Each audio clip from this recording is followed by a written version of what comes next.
Magic അവൻ powered by crest and ക്രംബിലേക്ക് സ്വാഗതം. ഓരോ ആഴ്ചയിലും നമ്മൾ മാജിക് അവനിലൂടെ വ്യത്യസ്തമായ വിഭവങ്ങൾ പരീക്ഷിക്കുമ്പോൾ പലതരം നോൺ വെജിറ്റേറിയൻ, പലതരം വെജിറ്റേറിയൻ, പിന്നെ പല സ്വീറ്റ്സ്, മധുരമൊക്കെ നമ്മൾ പരീക്ഷിക്കാറുണ്ട്.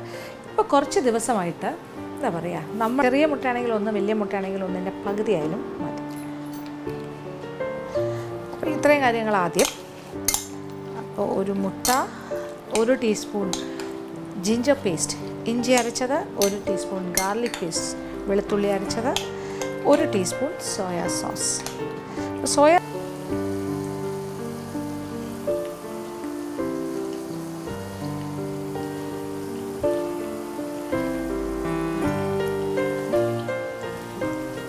അങ്ങനെ ആദ്യത്തെ പകുതി നമ്മൾ എണ്ണയിലേക്ക് ഇട്ട് കഴിഞ്ഞു. ഇനി ഇതൊന്ന് ഒരു കരികരിപ്പായിട്ട് വറുത്ത് കോരണം. അങ്ങനെ 2 പ്രാവശ്യമായിട്ട് നമ്മളിത് വറുത്തെടുക്കും.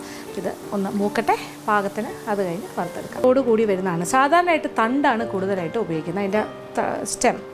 ഇല മാറ്റാറുണ്ട്. പക്ഷേ ഈ ഒരു വിഭവത്തിന് നമ്മൾ ഇലയും തണ്ടും കൂടി ചേർത്തിട്ടാണ് അരിഞ്ഞെടുക്കുന്നത്.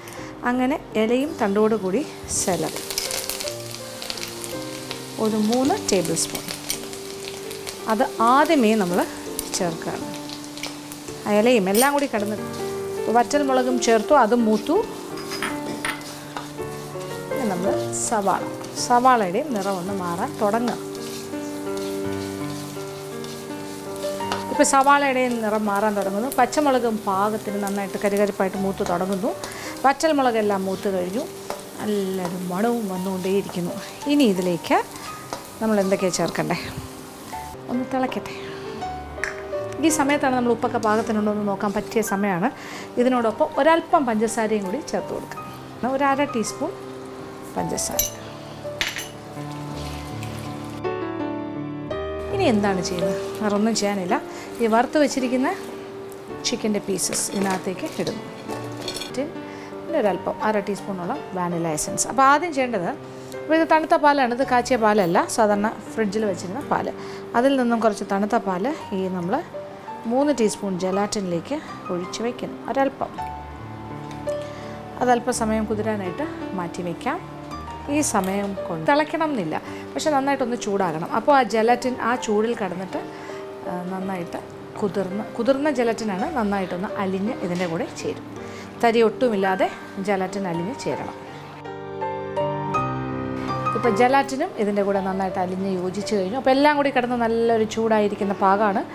ഇനി തീ ഓഫ് ചെയ്യാം.